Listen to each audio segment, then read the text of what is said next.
어색하다, 그죠? 네. 요즘 그 영화 때문에 바쁘죠? 네, 단편 영화를 한 편 찍었죠. 네. 네. 그 영화 소개 좀 잠깐. 네, 되게 쑥스러운데 어쨌든 네, 이 자리는 프로그래머로 온 자리니까 영화 감독에 대한 이야기는 그냥 곁들이는 차원에서 해드리면 종로문화재단에서 지원을 받은 거라 이제 종로구에 있는 장소에서 촬영을 해야만 하는 의무사항이 있었거든요. 네. 그래서 청운문학도서관에서 1회차 동안 촬영을 했고요. 영화 제목은 한국아이센터라고, 그러니까 네. 아이를 약간 사고 파는 그 가상의 스토리를 제가 만든 거죠. 네, 그래서 근데 그 실제 요즘 그럼요. 네, 그래서 제가 깜짝 놀랐어요. 무슨 중고장터인가 이런 데서 벌어졌어요. 네, 당근마켓에서 뭐 한두 달 전이었죠. 실제로 누군가가 이제 자신의 아이를 판매한다라는 그런 기사가 떠가지고 제가 이렇게 문제시했던 가상의 상황으로 영화를 만든 게 실제 상황으로 일어나서 굉장히 놀랐어요. 그러니까 그런 상황이 발생되면 안 되겠다라는 생각으로 영화를 만든 건데 잘 되려고 영화가 그런가 봐요. 네. 서사랑 이렇게 겹쳐지는 그런가 봐요. 그래서 이제 제가 우려했던 일이 어떻게 보면 발생을 한 거죠. 실제 상황으로. 그래서 좀 가슴이 많이 아팠고 어쨌든 그런 내용으로 영화를 만들었어요. 26분 정도 러닝타임이 되는 영화인데 이제 12월에 시사회 단계를 거쳐서 뭐 내년부터는 본격적으로 뭐 영화제 출품도 하고 많은 곳에 선보일 수 있게끔 지금 마무리 단계를 열심히 하고 있습니다.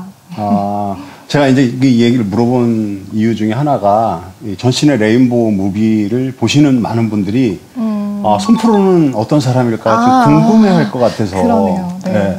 저는 이제 또 뭐 검색하면 금방 나오기도 하고 저 사람 아는 사람이야. 맞아요. 네. 이런 또 어떤 편견도 생긴 사람이라서. 네. 네. 그러면 제 소개 잠깐만 조금만 더 하면 네. 이거 진짜 좋아. 말씀이 맞는 것 좋아. 같아요. 네. 정말로 그러니까 궁금해하실 수도 있으니까 네. 저는 이제 예술영화 전용관에서 시네마 프로그래머로 일을 했었고요. 이제 그러면서 이제 종로문화재단이나 다른 곳이랑 같이 일을 하게 되면서 영화를 선정하는 프로그래머 역할로 많이 참여를 했었어요. 그래서 이제 그런 기회가 연결이 돼서 지금 전신의 레인보우 무비까지도 제가 영화 선정하는 프로그래머로서 참여를 하게 됐습니다. 좋아. 네. 그 얘기가 듣고 싶었습니다. 네, 그럼요. 네.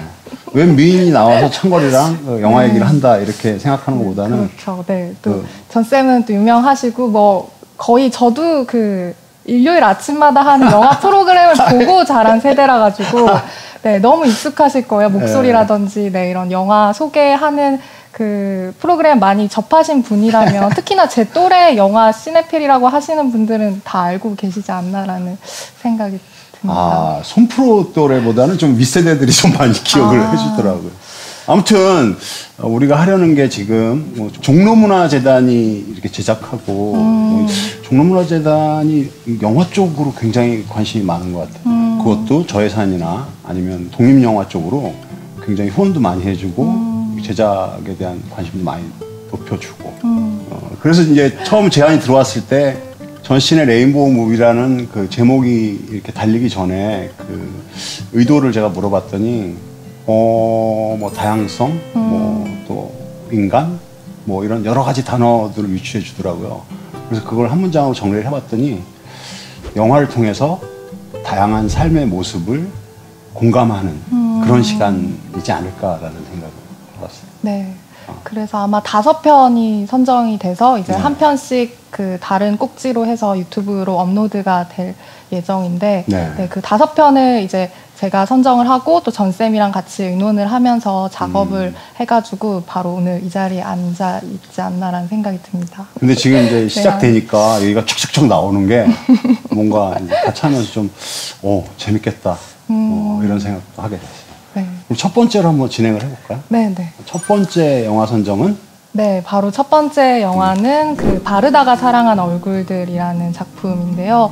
저는 개봉했을 당시부터 너무 굉장히 좋아했던 작품이었어요. 그래서 저도 시사회 때 그 영화를 보고 주변에 뭐 지인분들이나 아니면 그때 예술영화관에 오시는 분들한테 이 영화 꼭 보세요. 정말 좋은 영화입니다. 라고 강추했던 기억이 있기도 해서 오늘 또 어떤 이야기가 같이 또 나누게 될지 기대가 됩니다. 네. 그래서 손프로가 선정을 해줘갖고 바르다가 사랑한 얼굴들은 제가 또 편집을 한번 해봤습니다. 네, 그렇죠. 한번 볼까요, 일단? 네, 네. 네.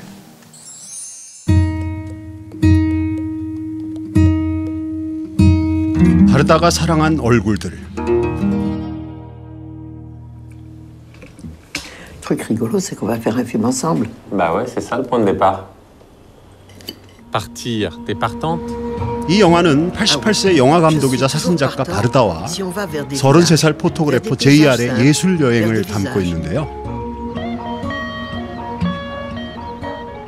Oh je suis la seule survivante du coron ici. J'ai dit que je partirais la dernière et je suis pas, puis je suis encore là. C'est bien. On me mettra pas dehors. Il m'est arrivé de laver le dos de mon père. Et là, je voyais toutes les meurtrissures. C'était les projections du charbon. Que puis-je dire? Rien.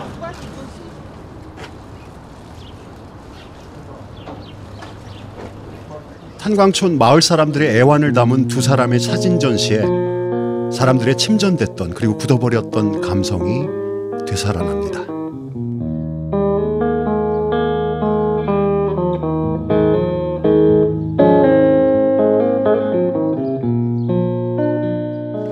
때론 노년의 우체부 사진을 벽에 전시하기도 하고요. Oh, j'ai une sale gueule quand même, hein. Ah, c'est pas vrai. Enfin, avant, je faisais la tournée à bicyclette. On est dans les champs. Je remplissais ma sacoche de melons et de tomates au fur et à mesure que je donnais les lettres. Il s'agissait d'un blocos que les Allemands avaient construit sur la falaise pour assurer la défense des côtes. Je me suis dit, qu'est-ce que je pourrais coller là-dessus? 2차 대전 노르망디 해변에 설치됐던 독일군 방호벽에 바르다가 사랑한 얼굴의 사진을 전시하기도 합니다. Le voilà comme un enfant dans un berceau. Il repose en paix.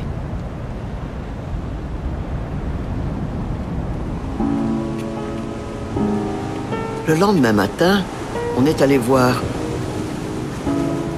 La marée avait lavé l'image. Les images éphémères, j'ai l'habitude. Mais la mer a fait vite. La mer a toujours raison. Et le vent, et le sable. L'image avait disparu. Nous allions disparaître aussi. Le film ne serait pas fini et je n'aurais pas réussi à faire disparaître les lunettes de JR. 3, 2, 1... 흔히 스쳐 지나갈 수 있는 평범한 사람들의 살아온 스토리를 공감하며 사진으로 인생의 소중함을 다시 일깨워주고 삶과 예술을 하나의 시간으로 녹이며 살아가는 영화 속 두 사람의 여행만으로도 우리네 삶을 돌아보게 만드는 부드러운 철학이 담긴 영화인데요. Lorenzo Costa. Ghirlandaio.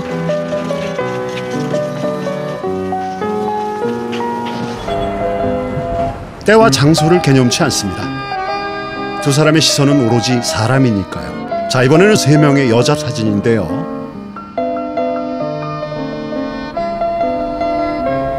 바르다의 예술은 사진에 멈추지 않습니다.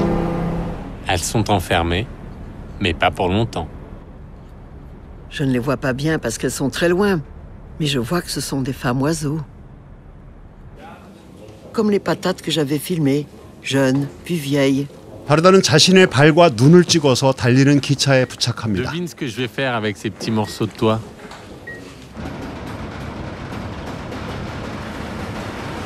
Tes pieds et tes yeux racontent une histoire.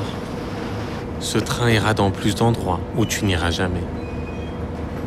인생을 천사가 받은 휴가처럼 재밌게 살아가는 영화 바르다가 사랑한 얼굴들이 당신에게 물어봅니다.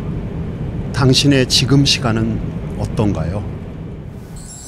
여운이 넘기네요.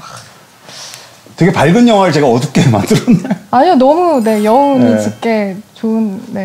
아니 근데 저 영화는 뭐 저렇게 그 부분 편집을 해서 볼 수 있는 한계가 좀 있는 것 같아요. 소개를 해드리려고 이렇게 짧게 편집을 해봤지만은 한 장면 한 장면도 버리기가 너무 싫은 아깝다라는 뭐 어떤 소비 개념이 아니라 진짜 다 갖고 싶은 그런 영화 중에 하나였어요.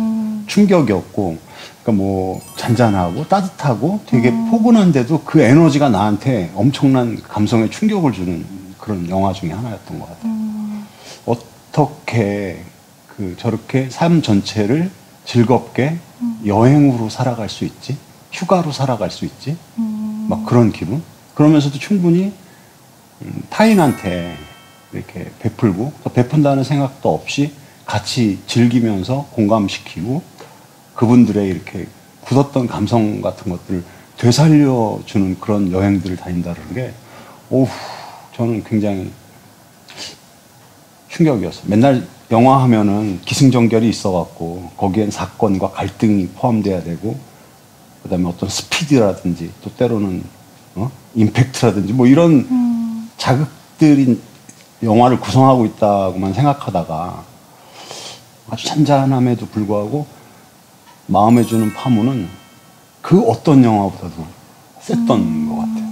맞아요. 저도 영화를 보고 나서 기분이 너무 좋은 거예요. 그러니까 좋은 영화를 보고 나면 항상 이제 밥을 안 먹어도 될 만큼 배가 부르고 기분이 좋은 편인데 그죠. 이 영화도 저한테 마찬가지로 그렇게 다가왔던 것 같아요. 그래서 이 영화가 왜 이렇게 좋지? 계속 곱씹어 보니 아네스 바르다 감독님과 사진작가 JR의 케미가 너무 돋보이잖아요. 55세 그 나이 차가 무색할 만큼 그러니까 아네스 바르다 감독님은 88살 그러니까 당시 영화를 찍으실 때 88살이셨고 사진작가 JR은 33살이죠. 그러니까 50년을 훨씬 뛰어넘은 그 세대 간의 격차가 영화 속에서 거의 보이지 않는다라는 점이 저한테는 새롭게 그리고 기분 좋게 다가왔던 것 같아요. 그런 지점들이 아마 그 JR도 좀 허물없이 어르신들을 대하는 경향이 있기 때문에 영화 속에도 나왔죠. 그러니까 노인층의 되게 유대감이 강한 케이스인 것 같고 그리고 아네스 바르다 감독님은 특유의 그가 가지고 있는 섬세하고 연민이 가득한 타인에 대해서 뭐 또 친숙하고 그리고 공감을 할 수 있는 능력치, 탑재된 능력치를 영화에서 굉장히 잘 녹여내지 않았나라는 생각이 들어서 저한테는 이 작품이 여러 가지 측면에서 좀 새롭고 그리고 의미 있게 다가왔던 것 같아요. 그러니까 이렇게 그 분이 이렇게 조명하는 앵글들을 보면은 우리가 그냥 흔히 스쳐 지나가는 사람들이나 그냥 몰라도 되는 사람 당연히 저렇게 살다가 누구나 다 죽는 거니까 이렇게 소멸되겠지 하는 사람들한테 얘기를 꺼내고 먼저 다가가서 얘기를 꺼내고 그들이 갖고 있던 그 이야기나 그 추억 같은 것들을 이렇게 포용해주는 에너지가 다시 현실로 이렇게 그분들이 보관했던 사진이나 본인이 찍은 사진 같은 것들을 재창조함으로써 그 마을 전체의 스토리를 이렇게 꽃피운다라는 게 저는 굉장히 놀라운 작업 중에 하나이지 않았나라는 생각이 들었고 또 하나는 이제 아까 JR이라는 그 젊은 포토그래퍼랑 여행을 다니면서 JR이 이렇게 좀 짓궂게 귀엽고 짓궂게 장난치는 장면들도 우리나라에서는 뭐 그런 표현 자체를 어떤 시선으로 보면 굉장히 욕할 수도 있는데 키가 작다고 벤치에 앉아서 다리가 안 닿는다고 맞아요. 그러면서 이렇게 놀리듯이 얘기하고 제가 들어드려야 되나요? 뭐 이런 식으로 농담을 하거나 또 한 부분에서는 선글라스 안 벗는 거 고집하는 거 있잖아요. 짜증나고 짜증내고 서로 이렇게 삐져갖고 이랬던 장면들도 보면서 저도 이제 뭘 찍어야 된다라는 생각이 좀 있는데 획일화된 뭐 흥행의 법칙이라든지 이런 것들을 좀 제쳐놓고 늘 가까운 곳에서 이렇게 소재를 찾아보면 어떨까라는 시선이 좀 이렇게 좀 열리게 된 계기도 된 것 같아요, 영화가. 네. 그 사진작가 JR이 저는 이 작품에서 굉장히 독특하고 그리고 새로운 역할을 했다라고 생각이 든 게 아까 말씀드린 것처럼 이제 나이차가 무색한 케미를 보여준 것도 있지만 특히나 JR이 했던 작업들, 예전 작업들을 들춰보면 굉장히 일상 속에서 예술을 느낄 수 있게끔 친숙하게 예술을 느낄 수 있게끔 하는 작업들을 많이 했더라고요. 지금 영화 속에서 루브르 박물관 장면이 나오잖아요. 그래서 실제로 루브르에서 JR이 루브르 박물관에 가신 분들은 아시겠지만 초입에 루브르 들어가기 초입에 삼각형 피라미드로 된 조형물이 있잖아요. 그 조형물을 가지고 아티스트로서 작업을 했더라고요. 이제 그런 측면에서 되게 프랑스에서 유명한 공간에서도 사람들이 친숙하게 느낄 수 있는 어떤 작업을 하고 다방면으로 사람들이 일상에서 예술을 우아할 수 있게끔 하는 작업들을 많이 했다. 했다라는 점이 저는 솔직히 이 영화를 보면서 처음 알았거든요. JR이라는 사진작가 저도 자체를. 처음 알았어요. 네, 그래서 그런 측면에 또 JR이 열심히 했던 작업들 그리고 작업들에 심어져 있는 가치관들이 이 작품에 잘 녹아져 있기 때문에 전쌤이 또 느끼셨던 것처럼 주변에서 이렇게 예술적인 포인트를 우리가 찾을 수 있겠네라는 생각을 다시금 던져주게 되는 화두가 될 수 있는 요소가 있지 않았나라는 생각이 듭니다. 그러면서도 그냥 단순히 어떤 마을을 옮겨 다니고 거기서 어떤 사진이나 사람들과 소통, 뭐 전시 이런 형식만 유지한 게 아니라 그 바르다 감독의 인생의 서사가 거기에 담겨 있잖아요. 맞아요. 그게 그래서 너무 대단했어요. 이 극이 주는 뭐 비장함이나 뭐 이렇게 어떤 감정적인 변화 같은 것들도 충분히 이 다큐인데도 가득 들어있더라고요. 장릭 고다르라는 전설의 감독과의 우정을 다루고 또 그와의 소통도 다루고 이랬던 스토리들이 물론 이제 영화를 좋아하시는 분들은 벌써 봤겠지만은 안 보신 분들은 진짜 꼭 추천하는 영화 중에 한 편이 된 것 같아요. 이번 계기로. 이 영화 진짜 충격적이었어요. 그래서 인터넷을 막 뒤져갖고 이제 옛날에 그냥 고다르라는 단어만 기억을 했을 뿐이지 어떤 분인가 진짜 몰랐었거든요. 그래서 이번에 새로운 걸 알려주셔서 너무 고마워요. 이 영화를 선정해 주셔서. 네, 영화를 만들어주신 이제 아네스 바르다 감독님과 JR에게 저희가 감사를 해야 될 것 같은데, 네, 이 부분. 근데 돌아가셨죠. 네, 그렇죠. 그러니까 2019년도 3월에 이제 돌아가셔서 또 많은 분들이 안타까워하셨고 저도 그 기사를 아침에 보고 가슴이 되게 덜컥하더라고요. 그래서 좀 굉장히 놀라웠던 기억이 있습니다. 휴가를 마치셨구나. 휴가를 마치시고 다시 천사로 네. 돌아가시지 않았을까. 근데 너무 이제 돌아가시기 전까지 왕성한 활동을 하셔서 이 작품이 이제 88세에 만드신 작품이고 그리고 이게 유작품이 아니에요. 그러니까 그 다음에 또 작품이 네, 아네스가 말하는 바르다라는 작품이 마지막 작품으로 하고 이제 향년 90세에 이제 별세를 하셨는데 그만큼 돌아가시기 직전까지도 왕성한 활동 그리고 예술에 대한 그 의지 같은 것들이 저한테는 또 굉장히 또 영감이 많이 있더라고요. 자극도 되고. 네, 그래서 여러모로 아네스 바르다 감독님을 알게끔 해주는, 그러니까 모르시는 분들, 감독님을 모르셨던 분들은 아네스 바르다 감독님한테 약간 입덕하는 계기가 되는 영화인 것 같고, 그리고 저처럼 입덕했어요. 네, 저처럼 원래 좀 알고 있었는데 그분의 진가를 모르고 작품만 봤던 사람들한테는 좀 더 아네스 바르다 감독님한테 더 깊이 있게 다가가는 영화가 되지 않나라는 생각이 듭니다. 저는 또 이 레인보우 무비를 통해 갖고 이런 어떤 좋은 영화들의 그 시선이 넓어지는 그런 계기가 되는 것 같아요. 그동안 저는 좀 대중적인 영화인 중에 하나였었거든요. 사람들이 그래도 많이 호감을 갖는 영화를 소개하는 사람 중에 하나였는데 그런 저랑 뭐 손프로처럼 이런 작은 영화들에 집중하는 사람이 합쳐져서 영화를 보는 시선을 넓혀주는 그런 하나의 창이 될 수도 있지 않을까라는 생각을 해보기도 했네요. 네. 큰 대규모 자본을 들여서 만든 작품의 결과 그리고 소규모로 아담하지만 의미 있고 그리고 메시지가 강한 작가주의 영화의 결이 굉장히 다르잖아요. 그래서 영화를 좋아하시는 분들이라면 두 가지 또 색다른 결을 다 느껴보시는 것도 좋지 않을까라는 생각이 들고 그리고 이제 작가주의 영화, 그 예술 영화라고 하는 이제 소규모 자본을 들여서 만든 영화들에 정말 독특한 그러니까 의미와 시각과 재미가 있잖아요. 그래서 그 중에서도 많고 많은 예술 영화 중에서도 정말 엑기스가 되는 작품들을 추려서 이 프로그램에 소개를 해드리려고 하니까 여기서 이제 추천해주는 영화만 보셔도 예술 영화에 또 입덕하시게 되는 계기가 되지 않을까라는 생각이 들기도 합니다. 자, 그러면 이제 기억에 남는 장면이 있다면은 손프로는 어떤 장면을 보시겠어요? 네, 저는 영화가 전체적으로 전쌤이랑 똑같이 버릴 거 하나 없이 너무 매 시퀀스들마다 좋긴 했었지만 제일 좋아하는 베스트 오브 베스트의 시퀀스는 그 초반부에 아마 나올 거예요.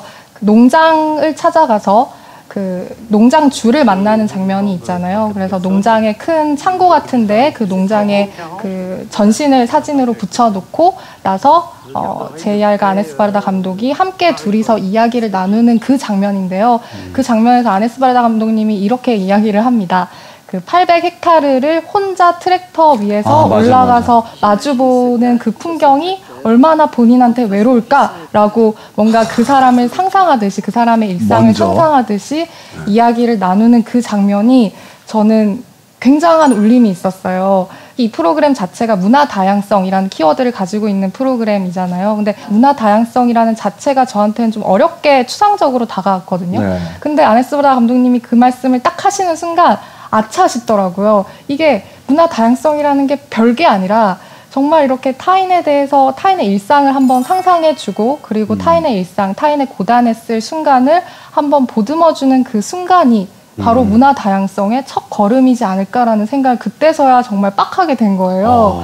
그래서 이 영화야말로 바르다가 사랑한 얼굴들이야말로 문화 다양성이라는 키워드에 절묘하게 딱 들어맞는 작품이 아닐까라는 생각을 늘 하고 있었고요. 그리고 저렇게 누군가한테 위로를 해주고 그리고 타인에 대해서 좀 그 순간에 고달팠겠구나 외로웠겠구나 이렇게 말 한마디 건네주는 것 자체가 어떻게 보면 관계의 건강한 지속을 위한 또 첫걸음이지 않을까라는 굉장한 많은 교훈을 준 장면이어서 그 장면을 저는 개인적으로 굉장히 좋아합니다. 잘한다. 잘한다. 왜 프로그램 영화로 선정이 됐는지 이제 좀 알 것 같습니다. 네, 저는 너무 많잖아요, 사실. 빛나는 씬들이 굉장히 많죠. 탄광촌에서 또 내일이면 일을 그만둬야 되는 분도 계시고 때로는 오랫동안 거기서 일을 하고 그만두신 분들이 고생했던 얘기도 하고 그런 장면도 있고 그런데 그냥 아주 심플하게 아까 보여드렸던 장면 중에 하나가 우체부 아저씨 얘기예요. 그냥 늘 존재할 것 같은 일상 중에 한 분이었고 그다음에 지금은 또 이메일 뭐 그런 걸로 많이 바뀌고 문자 이런 걸로 많이 바뀌었잖아요. 근데 그분이 겪은 옛날 어렸을 때 우체부 시절에는 자기가 이 일을 끝내고 나면은 우체부 가방에 옥수수니 돈이 이렇게 다 담겨 있다라는 얘기를 딱 하면서 씩 웃는데 그게 정의 크기들이 이렇게 담겨 있지 않았나 그런 시절을 이렇게 회고하고 지금도 이렇게 그때를 회상하면서 웃는 장면들 그런 장면이 저는 그냥 한 편 전체 바르다 감독을 이렇게 얘기해 주는 게 아닐까라는 생각을 해봤어요. 이게 감동적인 얘기를 하면 촉촉해지지 왜? 눈이? 잠깐 가서 울고 올까요? 네, 울음 타임을. 그러면 바르다가 사랑한 얼굴들 최종 정리를 해주자면은? 저는 바르다가 사랑한 얼굴들의 핵심 키워드라고 생각되는 이제 부분이 한마디로, 그러니까 한 키워드로 줄여서 말씀을 드리자면 타인의 일상을 상상해 보는 것이라는 생각이 듭니다. 그러니까 아네스 바르다 감독님이 이제 초반부터 끝까지 끊임없이 여행을 다니면서 사람들을 만나잖아요. 처음 만나는 사람들 한 명 한 명한테 다가갈 때 당신의 일상에 조금 더 친숙하게 침투해서 들어가는 아네스 바르다 감독님 특유의 타인의 일상을 상상하고 공감해주는 정서가 이 영화에 많이 담겨 있다라는 생각이 들고요. 그런 측면에서 문화 다양성, 거창하다고 느끼실 수도 있지만 어떻게 보면 타인의 일상을 상상하고 공감하는 그 정서 자체가 가장 쉽지만 가장 확실한 문화 다양성의 첫걸음이 아닐까라는 생각이 듭니다. 그래서 잘해. 감사합니다. 네. 그래서 문화 다양성 영화 프로그램의 첫 번째 영화로 이 작품이 굉장히 적합하다는 생각이 들었고요. 안 보신 분들은 꼭 보시길 추천을 해드리고, 그리고 보신 분들이라면 저도 이제 한 거의 1년 만에 처음 봤거든요. 이 프로그램을 또 준비하면서 또 어떻게 보면 1년 만에 또 저도 1년 동안 성장을 했을 거 아니에요. 성장한 제 자신이 영화를 다시 봤을 때 느껴지는 또 다른 감회가 있더라고요. 그래서 보신 분들은 아마 또 보셔도 또 다른 정서, 또 다른 감동을 느끼실 수 있지 않을까라는 생각이 듭니다. 네. 저도 한마디 이렇게 한 줄 평을 한다면 네. 좋은데요. 인생은 다름을 즐기는 휴가다. 이 영화를 보면서 느낀 점. 딱 갑자기 얘기를 잘해주니까 나도 이렇게 스쳐 지나갔어. 그럼 올해 이제 겨울에는 네, 이 영화를 보면서 휴가를 떠나 보시는 걸로. 네. 멋지다. 좋은데요. 네. 멋있어요. 그러면 1회는 이렇게 마감을 할까요? 네, 네. 종로문화재단 역사상 가장 큰 스케일로 제작되고 있는 전신의 레인보우 무비. 그럼 1회를 마칠게요. 네, 네.